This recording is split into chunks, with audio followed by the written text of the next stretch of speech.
नमस्कार, बहुत बहुत स्वागत है आप सभी का मुद्दे की बात में। मैं हूं संतोष और आप देख रहे हैं गूंजता भारत। देखिए, जमीयत उलमाए के अध्यक्ष मदनी ने एक बयान दिया कि जब मुसलमानों पे जुल्म होगा तब तक जो है कहीं ना कहीं जिहाद होते रहेगा। अब आप इनकी मानसिकता को देख लीजिए। जहां तक अब ने देखा कि देश में लगातार हो रहे बम धमाकों की बात कर लीजिए, तमाम जिहादों की बात कर लीजिए, तो कहीं ना कहीं जिस तरीके से मदनी ने कहा कि जुल्म जब होगा तब जिहाद होगा, और यहाँ तक उन्होंने ये भी कह दिया कि जिहाद करना हमारे धर्म के लिए अच्छा है। इन तमाम मुद्दों पे बात करने के लिए जनता के बीच में हूँ और जानने की कोशिश करेंगे, हम पड़ताल करने की कोशिश करेंगे कि क्या इस तरीके का बयान कहीं ना कहीं समाज में जो है उन्माद को उत्पन्न देने के लिए है। हमारे साथ तमीज जी हैं, विजय भाई हैं, तमाम जो लोग हैं, आप सभी का स्वागत है। आपसे मैं सवाल लेना चाहूँगा। उसने सीधे तौर पे कहा कि जब जुल्म होगा, अब जुल्म किस पे होगा? तो मुसलमानों पे होगा। वो कह रहे हैं कि जब मुसलमानों पे जुल्म होगा तब तक जिहाद होगा। कैसे देखते हैं इस चीज़ को? एक बात बताइए, मदनी ने बोला जब जुल्म होगा जिहाद होगा। ठीक है भाई, कब्र में पैर लटक रहे हैं, कुछ भी बोल सकते हैं, लेकिन जब आतंकवाद होगा तो आतंक का अंत कब होगा, ये मदनी बताएं एक बार। जिहाद होगा, जुल्म होगा, तो पहले ये बताओ कि जब आतंक होगा तो आतंक का अंत कैसे होगा। अगर आप भारत के लोगों को इस तरीके से थ्रेट देने का काम कर रही, थ्रेट है, धमकी है 100 करोड़ लोगों को, वो कोई प्रधानमंत्री जी को नहीं दे रहे हैं, ये भारत की आम जनता को थ्रेट दे रहे हैं कि जुल्म होगा तो जिहाद होगा। पहले ये डिसाइड करो कि जुर्म होगा क्या जुर्म है, कि तुम्हारी जो जाहिल मानसिकता है वो अगर हम अस्वीकार कर रहे हैं तो वो जुल्म होगा। हम आतंक का मजहब बता रहे हैं, पकड़े जाने वाला हर आतंकी एक ही मजहब से होता है, तो इनके ऊपर जुर्म होगा। ये कैसे तय होगा, कोई बताएगा हमें? जब आतंक की बात करते हैं तो आतंक का कोई मजहब नहीं होता, कोई धर्म नहीं होता, यही मुल्ला मौलाना निकलते हैं और घंटी बजाते हैं, और जब कोई आतंकी हमारी सेना के द्वारा जवाब दिए जाने पर 72 उरों के पास पहुंचा दिया जाए तो यही मुल्ला मौलाना उसकी मैयत में पहुंच जाते हैं। तो ये हमारे देश के अंदर जो हो रहा है, मैं आज ना एक बात आपके माध्यम से कहना चाहता हूं, और भाइयों हाथ जोड़ के इसको वायरल कर देना। उन्होंने बहुत आसान शब्दों में कह दिया जुर्म होगा तो जिहाद होगा। मैं कहता हूं हिंदुस्तान के हिंदुओं, ये सोची समझी साजिश लगातार हमारे साथ में दोयम दर्जे का व्यवहार, कोई भी मुल्ला मौलाना उठता है, कोई भी बयान देता है, लेकिन हिंदू कोई कुछ भी नहीं कहता है। क्यों? उसका एक कारण है, हमारे देश के अंदर सबसे बड़ा अगर जिहाद है वो सेकुलरिज्म है। अगर हमारे ऊपर कोई मदनी मौलाना मुल्ला बैठकर ये कह दे कि जिहाद होगा तो ये सेकुलरिज्म का ही प्रहार है हमारे ऊपर। जो सबसे बड़ा जिहाद है कि भारत का हिंदू उसके द्वारा थ्रेट दिए जाने पर भी जवाब नहीं दे रहा है। क्यों? क्योंकि भारत के हिंदुओं को सेकुलरिज्म जिहाद में संलिप्त कर दिया। भारत के हिंदुओं का भविष्य सेकुलर बनाकर गजवाए हिंद को सेकुलरता का हथियार दे दिया मुसलमानों को। भारत में हिंदू भाई है ये कहकर हिंदुओं ने सेकुलरिज्म हमारे ऊपर थोप दी। अगर वहाँ से एक कट्टरपंथी बहन बेटी को ले जा रहा है तो हम क्या कर पा रहे हैं? हम कुछ बोल भी नहीं पा रहे हैं। हमारे भारत में कहा जाता है बोलने की आज़ादी, फ्रीडम ऑफ स्पीच। अब आप बताएं कि मदनी के जवाब पे अगर मैं ये कह दूं हलक से जवान बाहर खींच लेंगे, जो जुर्म के नाम की जाहिलियत पे जिहाद की बात करते हैं तो जुबान खींच लेंगे हम। तो बताओ मेरे को अधिकार है या नहीं है? वो तो तन सर से जुदा कर देंगे आपका। नहीं तो फिर कहाँ है?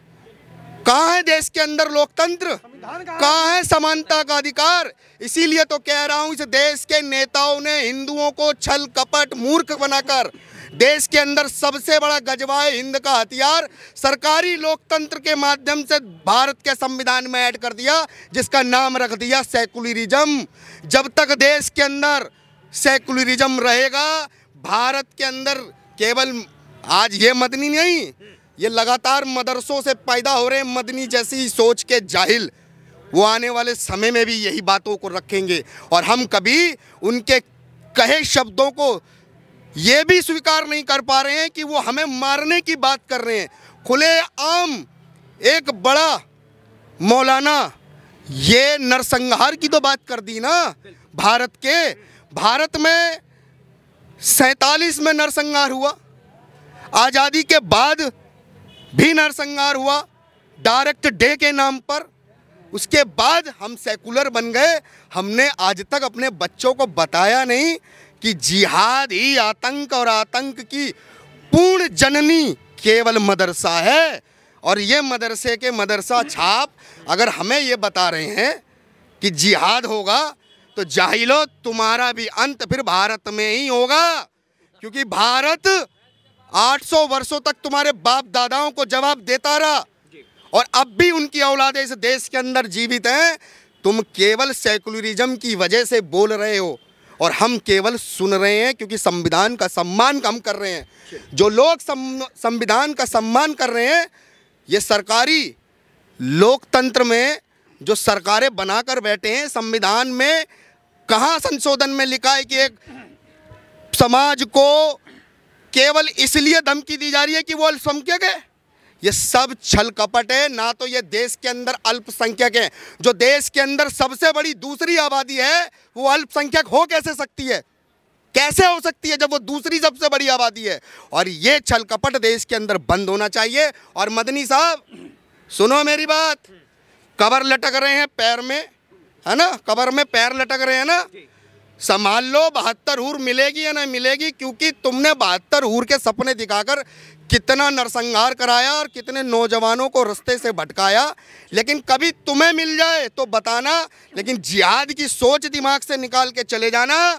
नहीं तो 72 तो पता नहीं, लेकिन हाँ यहाँ पर 1857 की क्रांति दोबारा दोहरा देंगे। हम मेरठ के ही पास के हैं। दोबारा आऊंगा आपके पास। कैसे देख रहे हैं मदनी ने जो कहा, क्योंकि किसी मन से इस तरीके का बात कहना, वो कह रहे कि जब तक हमारे साथ जो है जुल्म होगा मुसलमानों के साथ, उन्होंने कहा कि अल्पसंख्यक को जो है कहीं कहीं डराया जाता है। वो लगातार इस बात को कह रहे हैं। वो कह रहे हैं कि जब जब जुल्म होगा तब तक जिहाद होगा। इसका मतलब कि उसने जो मेरे छोटे छोटे बच्चे हैं, मेरी माँ है, मेरी बहन है, मेरे पड़ोसी हैं, मेरे चाचा ताऊ मामा हैं, मेरे भारत देश के जो 100 करोड़ हिंदू है, उसको मारने के लिए बोला है उसने, उनकी हत्या करने के लिए बोला है। मेरे देश की, भारत की राजधानी दिल्ली के कानून मंत्री जी कपिल मिश्रा जी, उसके ऊपर मुकदमा दर्ज करवाओ मदनी के ऊपर। अगर वो मदनी मेरे परिवार को, मेरे देश के हिंदुओं को मारने के लिए कह रहा, उससे पहले मैं उसको मार दूंगा। वो जिहाद का मतलब क्या है? 57 कंट्री इस्लामी कैसी बन गई है? जिहाद से बनी है, आतंकी से बनी है। आतंक का पहला सीढ़ी का जो स्टेप होता है ना, वो जिहाद होता है। ठीक है जी। तो वो जिहाद का मतलब आतंकी।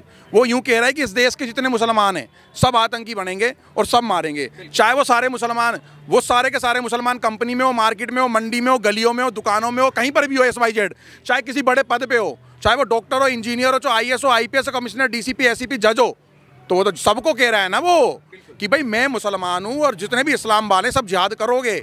और तुम्हें भाई अगर प्रताड़ना अगर तुम्हें कोई कर रहा है, तो तुम्हारी कॉलोनी में, तुम्हारे मोहल्ले में एक थाना होता है, एक चौकी होती है, उस थाने चौकी में एक चौकी इंचार्ज होता है और थाने के अंदर SHO होता है। और नहीं तो वहाँ पर जाओ, मुख्यालय पर DCP, SCP भी होते हैं, CP साहब भी होते हैं, उन पर जाकर के आप कार्रवाई करवाओ। कोई परेशान कर रहा है, ये संविधान को नहीं मानते। और इन चमन चूतिए जो नीले कबूतर है ना, जो जय भीम करते हैं, अबे जिहाद के लिए कह रहे हैं, वो तुम्हें भी मारेंगे। आज जो चंद्रशेखर रावण ने भीम आर्मी बना करके आज इन बच्चों को, हमारी बाजुओं की ताकतों को, जाटा समाज के बच्चों को, आज जो भीम आर्मी में झोंक करके मुसलमानों के साथ में, आज मुसलमान क्या जाटा समाज के बच्चियों का संग गलत नहीं कर रहे। 100 से ज़्यादा केस ऑन रिकॉर्ड मैं दिखा दूंगा, कितनी बच्चियों के बलात्कार करें, कितनी बच्चों के संग क्या क्या करा। साक्षी को मारा, वो कौन थी? जाटव है। एक लड़की वहाँ पर 3.5 साल की लड़की का बलात्कार करा, वो कौन थी? जाटव। पीला गढ़ी में 3 साल की लड़की का बलात्कार करा, वो जाटव। करने वाले कौन? जय भीम बोलने के बाद जो जय मीम बोलते हैं। तुम्हारे मीम तो तुम्हारे संग गलत कर रहे हैं। जब वो जिहाद करेंगे क्या वो मीम वालों को छोड़ देंगे? आप बताओ। और ये मदनी जो है 2 कौड़ी का आदमी, ये अपने 200, 500, 1000 आदमी में भोंकता रहता है। कौन सुन रहा है इसको? इसके मजहब वाले सुन रहे हैं, और इसके मजहब वाले इस चीज़ का भुगतान भर रहे हैं। इस देश का मुसलमान, इस देश का जो मुसलमान है, सबसे पहले मैं विजय कट्टर हिंदू स्वयं परिवार को बोल चुका हूँ, किसी भी मुसलमान से नमक नहीं लेना, कपड़ा नहीं लेना, जूता नहीं लेना, क्योंकि जिहाद कर रहे हैं। सूरह नंबर 9 आयत नंबर 5 में लिखा है, जो कलावा बांधता, टीका लगाता, जो खुदा को नहीं मानता उसकी गर्दन काट दो। तो हम उससे सामान खरीदें, उसको काम पे रखें, उसके यहाँ काम करें? नहीं भाई साहब, सबसे पहले मैं अपनी मुहिम चला रहा हूँ, और ये मुहिम में हम कामयाब भी हुए। हम प्रत्येक देश के हिंदुओं को बोल रहे हैं कि इनके लीडरों ने बोल दिया कि भारत के अंदर जिहाद होगा। मदनी ने कोई छोटा मोटा स्टेटमेंट नहीं है ये पाकिस्तान और बांग्लादेश में माओ ने, हिंदू माओ ने अपने कपड़े उतार दिए कि पीछे 7 साल की बच्ची का ये 100 मुसलमान बलात्कार ना कर दे। वीडियो है उसकी। मैं कोई बनावटी कोई कार्टून, मैं आपको मोगली की कहानी नहीं सुना रहा हूँ मैं आपको। मैं इस जंगली, ये जो जंगली जो मोगली है ना, ये वाला जो मदनी बना करके इन्होंने अपने ताज पे बिठा रखा, अपने सर पे बिठा रखा इन मुसलमानों ने, मैं उसकी बता रहा हूँ कि ये हिंदुओं को, इस देश के उसको मारने के लिए कह रहा है जो मुसलमान नहीं हैं। और इनकी किताबों में लिखा हुआ कि भाई मारो। डॉक्टर पे भी भरोसा हट गया हमारा, तो जजों पे ही बस भरोसा हट गया। इस मजहब का अगर जज भी बैठा होगा, कोई पुलिसकर्मी भी होगा ना, कोई डॉक्टर होगा, तो भैया हम 2 कदम पीछे हो जाएंगे उससे। पता नहीं कब फट जाए, पता नहीं कब गलत डिसीजन दे दे, पता नहीं क्या 2 धाराएं लगा दे। तो भाई ये समझने का विषय केवल हमारा ही नहीं है, अमित भाई का ही नहीं है, ये इन कैमरा मैन वालों के लिए भी है। और इस देश के जितने भी पार्षद, एमएलए, सरपंच, जितने भी, चाहे कांग्रेस के हो, चाहे सपा के हो, चाहे बसपा के हो, चाहे किसी भी पार्टी के हो, ये तुम्हारे परिवार के लिए भी धमकी दे दी, सबे काटेंगे, ये तैयारी कर लो। जय श्री राम। एक बात और बोल दूं, मदनी की मानसिकता रखने वाले फिलिस्तीन में पाए जाते थे, जिन्होंने ऐसी जिहाद की मानसिकता की वजह से गाजा साफ करा दिया। मैं आज आपको बता देना चाह रहा हूं, भारत में जिहाद और जिहाद की मानसिकता को अगर थ्रेट दे रहे हो आप हिंदुओं को, तो आप भी फिर सोच लो, भारत में नहीं रहोगे, दौड़ाए जाओगे, बिल्कुल दौड़ाए जाओगे।